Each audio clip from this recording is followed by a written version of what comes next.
Wah, itu danaunya. Iya. Berarti yang kesini kemarin Iya. naik mobil. Iya. Kalau naik mobil bisa parkir sini.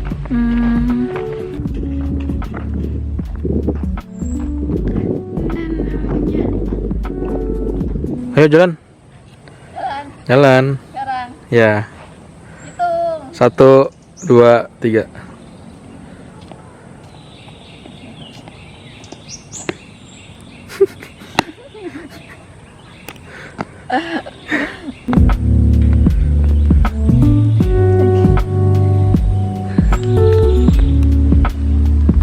Bagus banget soalnya.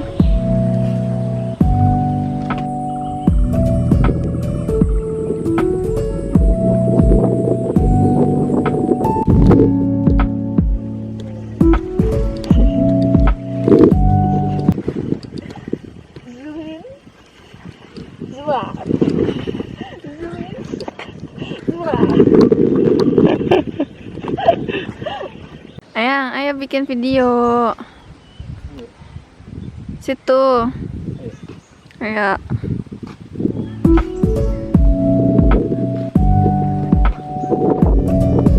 Ngomong dong. Saya mohon maaf atas terpublishnya sebuah video.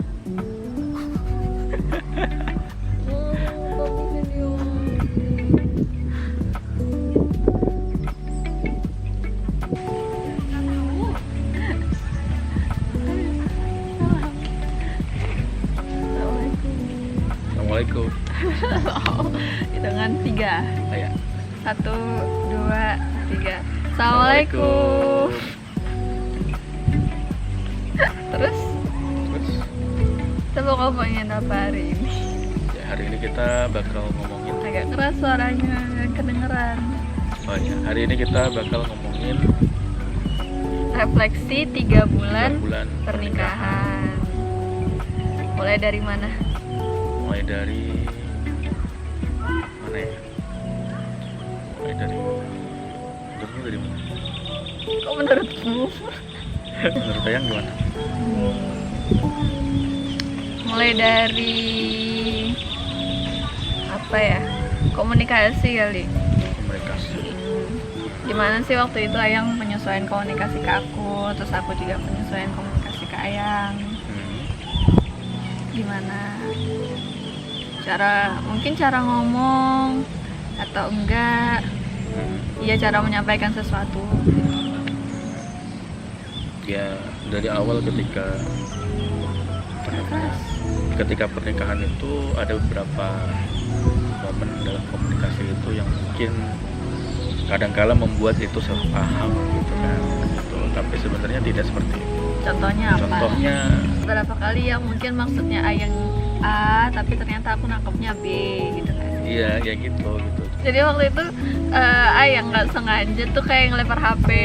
Aku kira tuh kayak apa sih istilahnya, ya padahal dia tuh nggak bermaksud ngelempar gitu, tapi aku tuh sensi, jadi aku kira dia ngelempar, terus aku jadi ngambek kayak Dan gitu. itu kan di kasur, dalam artian kan itu ada telepon maunya mau ngasih tahu kalau ada telepon supaya segera angkat gitu. Dan itu di kasur, dan aku mikirnya kalau misalnya ngasihnya bukan ngelempar sih, kayak sliding gitu. Iya. Nah itu nggak membuat HP itu rusak, dan Ayang akan menerima HP itu dengan cepat. Jadi itu aja maksudku gitu. Iya, cuman Bukan aku bermaksud kasar atau seperti apa, nggak maksud seperti itu. aku nangkepnya Ayang ngelempar HP ke aku kayak gitu. Jadi setelah itu aku ngomong sih, aku nggak suka kalau misalnya perlakuan Ayang seperti itu gitu. Jadi Ayang juga tahu, juga nyampein ke aku, maksud aku tuh nggak kayak gitu gitu. Itu Iya, sih betul. hal-hal kecil yang mungkin bisa jadi masalah besar kalau misalnya mungkin kita nggak coba cari titik tengahnya bareng-bareng kayak gitu. Itu kan hal-hal yang kecil ya. Terus apa lagi ya? Terkait jam makan.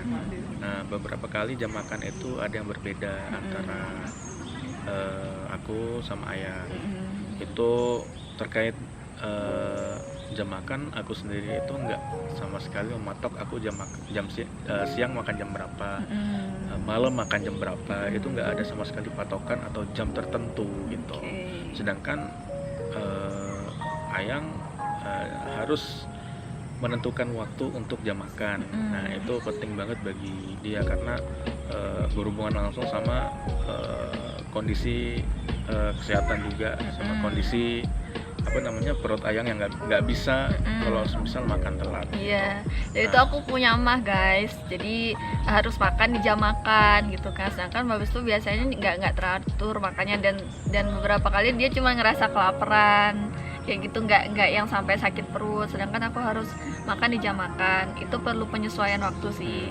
Yang awalnya Bagus tuh biasa makan malam itu mungkin di atas jam 8, kayak itu jam setengah 9 masih oke, baru makan gitu. Aku nggak bisa, aku harus makan di jam makan sarapan, makan siang, makan pagi gitu ya. Iya.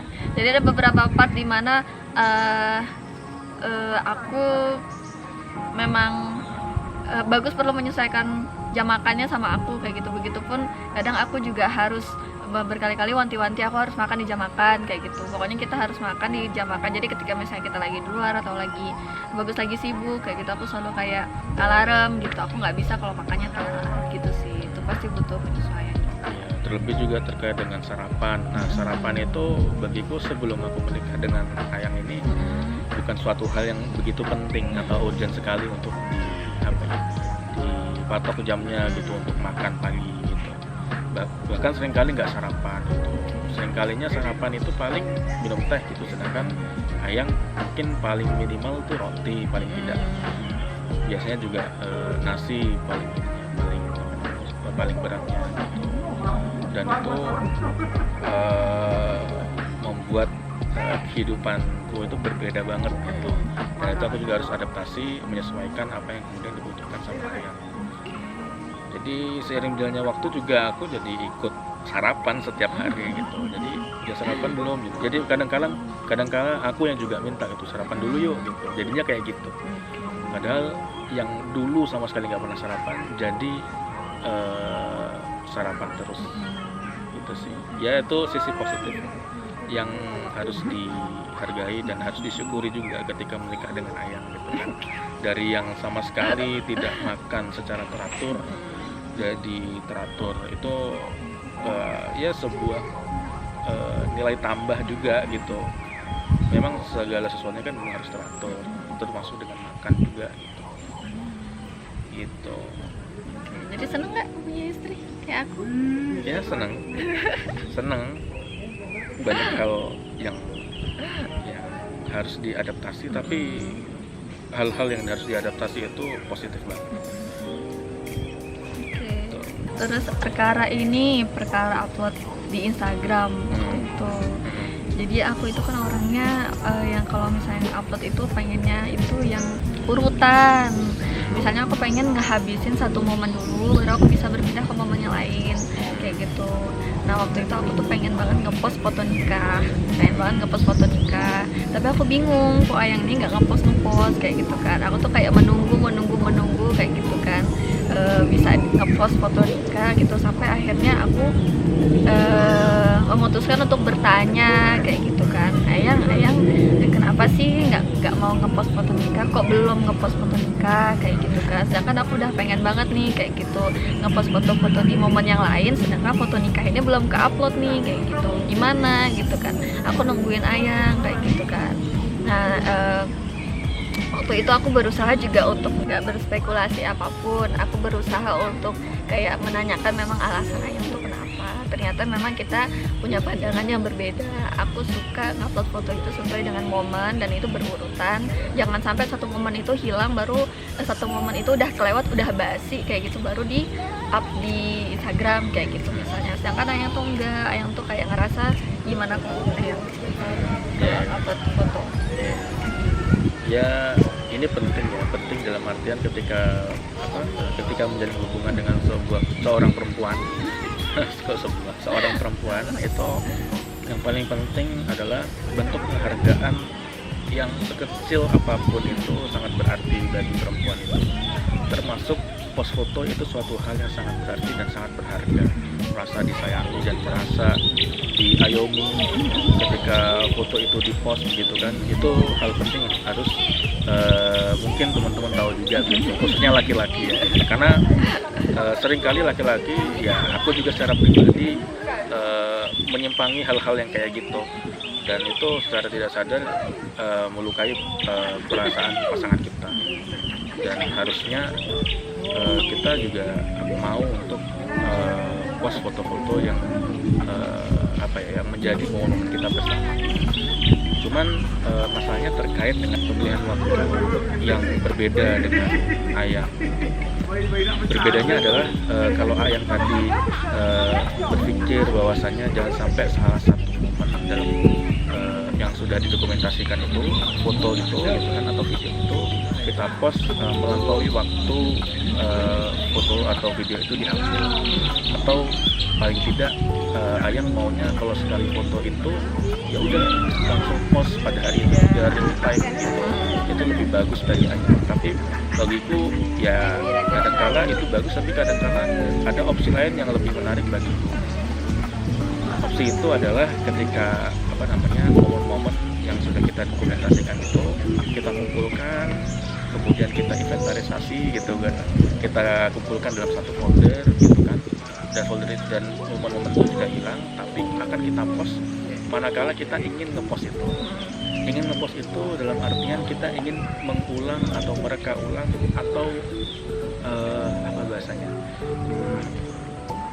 mengenang ya bahasanya, mengenang. Kita ingin mengenang suatu momen pada foto tersebut begitu. Baru aku ingin post foto itu. Kemudian aku ingin setiap foto yang kemudian aku post dalam Instagram itu paling tidak ada kata-kata atau kalimat-kalimat yang bisa aku sampaikan. Gitu. Jadi maunya post foto tidak hanya sekedar post foto saja, tapi ada kalimat atau cerita atau untayan yang harus aku juga sampaikan gitu.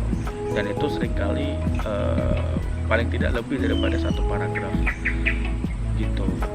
Maunya setiap apa yang dipost itu ada value tersendiri selain foto gitu. Jadi ya foto itu juga punya value, tapi ada value lain yang terdapat pada kalimat-kalimat, pada caption. Itu yang membedakan antara aku dan Ayang terkait dengan kebiasaan post foto ya. Iya, gitu. kebiasaan dan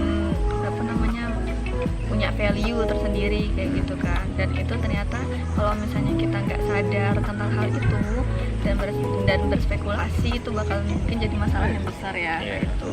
Dan ternyata setelah kita ngobrol, ternyata hal-hal kayak gitu tuh bisa loh diobrolin kayak gitu kan. Kita tuh misalnya sebagai perempuan juga mungkin bisa lebih tenang, tanya aja kenapa sih kayak gitu, kenapa ya gini, kenapa ya gitu, kenapa kok nggak post foto di Instagram kayak gitu. Jadi mungkin kita bisa tahu alasannya tuh ternyata nggak seperti yang kita pikirkan kok kayak gitu, cuma beda value aja, beda kebiasaan gitu sih. Pada akhirnya kalau itu tidak dikomunikasikan jadi perselisihan yang hebat. Dalam artian Ayang mungkin berpikir aku tidak sayang dengan Ayang, aku tidak bangga dengan pernikahan gitu, atau aku tidak bangga dengan momen yang sudah di capture itu begitu kan. Maka dari itu aku tidak ngepost foto atau video itu. Padahal tidak demikian. Iya. Walaupun jujur di awal aku sempat kayak kepikiran kayak gitu kan. Ayah nggak suka sama foto nikahnya, Ayah mau foto lagi gitu kan. Hasil fotonya jelek apa gimana kayak gitu kan. Tapi ternyata setelah dijelaskan, oh ada perbedaan di situ yang menurutku tuh juga jadi hal yang penting gitu, hal yang value yang Ayah pegang, value yang aku pegang, hal yang menurut aku penting, hal yang menurut Ayah penting kayak gitu tuh bisa dikomunikasikan sih sebenarnya. Ayang lebih berpikiran bahwa suatu foto, suatu momen yang didokumentasikan itu lebih berharga ketika dokumentasi itu atau foto itu dipost pada saat yang sama. Iya, agar momennya itu nggak hilang. Gitu. Agar momennya tidak hilang. Jadi nggak basi gitu kan. Benar. Tapi kalau aku momen itu jauh lebih berharga apabila foto itu atau video itu dipost pada saat kita mengenang atau berpikir ulang atau ingin mereka ulang peristiwa-peristiwa yang spesial itu. Jadi sebenarnya sama-sama aja sih, sama-sama apa ya, sama-sama punya definisi keberhargaan tersendiri gitu. Benar-benar. Jadi saling tahu, saling ngehargain kayak gitu kan, dan saling bisa apa istilahnya, bisa ya menerima kalau misalnya memang seperti itu gitu, dan kita komunikasikan juga kita sukanya apa, kita pengennya apa kayak gitu kan. Dengan Ayang yang punya value seperti itu, aku juga akhirnya mungkin Ayang memang punya value seperti itu, tapi mungkin boleh dong kayak gitu, kita nego gitu kan, negosiasi boleh dong kalau misalnya satu saat nanti kita lagi kemana kayak gitu kan, walaupun mungkin Ayang pengen ngenang itu, ngenang memori itu kayak itu kan, dengan ngepostnya di waktu yang lain, mungkin boleh dipost di real time kayak gitu. Jadi aku nego-nego juga kayak gitu sih. Ada lagi? Apa lagi ya? Terkait ini, terkait dengan pekerjaan. Nah, Oh iya, cara pandang terhadap pekerjaan, definisi kerja. iya. Gimana Ayang, mau mulai dulu? Ya, kalau Ayang lebih berpikiran bahwasanya bekerja pada suatu perusahaan atau membangun perusahaan itu sendiri, itu sama-sama bekerja. Ya, Itu sama-sama ya bekerja gitu. Tapi aku punya definisi sendiri. Ya namanya orang bekerja dengan orang, ya itu namanya bekerja. Bekerja pada perusahaan atau swasta ataupun negeri. Sedangkan aku berpikiran kalau membangun perusahaan, yaitu bentuknya bukan bekerja tapi lebih kepada berbisnis. Karena yang dihasilkan sama-sama materi, sama-sama uang, tapi rentan waktu atau hasilnya itu yang dituju itu sama sekali berbeda dengan definisi yang Ayang punya ini. Kalau aku definisi kerja dan usaha tuh sama-sama bekerja gitu. Jadi menurut aku orang berbisnis, orang jadi karyawan, bekerja sama orang lain, maupun misalnya bikin usaha, bikin warung dan segala macam kayak itu, menurutku tuh sama-sama bekerja kayak gitu. Jadi itu definisi yang berbeda dari kita ya. Kita punya definisi berbeda terkait hal itu gitu. Jadi di awal kita juga banyak ngobrol. Waktu itu Bagus tuh nanya sama aku, Ayang kan nanya sama aku, di awal ini kamu mau bekerja atau apa sih waktu itu, usaha ya, bekerja atau usaha kayak gitu kan. Aku sempat bingung karena menurutku bekerja dan membangun usaha itu sama-sama bekerja. Jadi aku nggak menganggap membangun usaha itu sesuatu hal yang berbeda. Ternyata definisi kita terhadap bekerja itu tuh beda kayak gitu. Akhirnya setelah itu kita jadi tahu ya, maksudnya kalau karena menurut Ayang gitu, aku kan karena aku akhirnya juga tinggal sama Ayang gitu kan, menjadi istri Ayang, jadi aku menyamakan definisi kerja itu kayak gitu. Jadi aku ketika Ayang bilang bahwa kerja itu adalah bahwa usaha itu sesuatu yang berbeda menurut cara pandang Ayang kayak itu kan, akhirnya aku juga mulai bisa adaptasi sih sama itu. Tapi itu masing-masing balik ke masing-masing pribadi juga ya sebenarnya terkait definisi kerja. Cuman karena sekarang aku rasa aku udah menikah dan aku juga nggak ada masalah terkait definisi itu. Cuma di awal ada perbedaan, aku berusaha menyamakan aja sih. Gitu. Ya kalau misalnya mau diambil definisi pokoknya gitu ya, kerja itu ya memang sama-sama lakukan kerja, sesuatu untuk mendapatkan kerja. sesuatu, itu sudah ada kerja. Dan di bisnis pun juga ya bekerja sebenarnya, cuman ada beberapa banyak yang membedakan antara bekerja dengan suatu perusahaan atau membangun perusahaan itu sendiri. Makanya aku punya definisi lain, atau mungkin beberapa orang yang membangun sebuah usaha juga punya definisi lain terkait dengan itu. Akhirnya aku waktu itu memutuskan setelah ditanya itu ya, ditanya mau usaha atau mau bekerja gitu kan. Setelah aku bingung, emang definisinya berbeda menurut kamu? Terus akhirnya Ayang bilang iya beda kayak gitu kan. Dan aku masih menganggap definisinya sama. Setelah kita penyamaan persepsi itu terkait bekerja, akhirnya aku menjawab aku mau bekerja, dalam artian aku belum berminat untuk membangun usaha di awal-awal ini. Enggak, akhirnya maksudnya aku alhamdulillah dapat kesempatan bekerja juga kayak gitu sih sekarang. Oke. Nah, lagi refleksi 3 bulan. Apa lagi? Sebenarnya ada banyak tapi enggak sedikit yang ke capture pointnya. Biasanya setelah video ini baru keinget. Kenapa nggak apa ya? begini? Nanti dibikin lagi. Oh, iya. Hal yang ini deh, hal yang disyukuri deh setelah menikah. Hal yang disyukuri yang pertama adalah aku mendapatkan istri yang lucu, cantik dan solehah. Amin. Dan pintar juga gitu, cerdas gitu. Kemudian banyak dari yang itu yang buat aku juga beberapa kebiasaan jadi berubah gitu. Dan aku itu sangat bersyukur sekali. Salah satunya terkait dengan jam makan. Nah, itu penting sekali juga. Selain itu yang disyukuri adalah gak kesepian. Maksudnya setiap hari punya teman. Beberapa kali sebelum menikah ya ceritanya sama siapa, paling sama orang tua yang paling urgent gitu. Tapi sekarang ceritanya sudah sama pasangan sendiri, sudah sama istri. Jadi segala hal yang kemudian perlu dibicarakan atau perlu didiskusikan gitu kan, hal-hal di luar dan sebagainya, itu seringkali aku diskusi sama yang gitu. Dan itu menjadi hal yang harus aku syukuri, selain menjadikan Ayang sebagai istri, tapi juga yang paling penting bisa jadi teman bicara dan teman diskusi. Begitu juga sebaliknya, pasti Ayang juga memerlukan itu.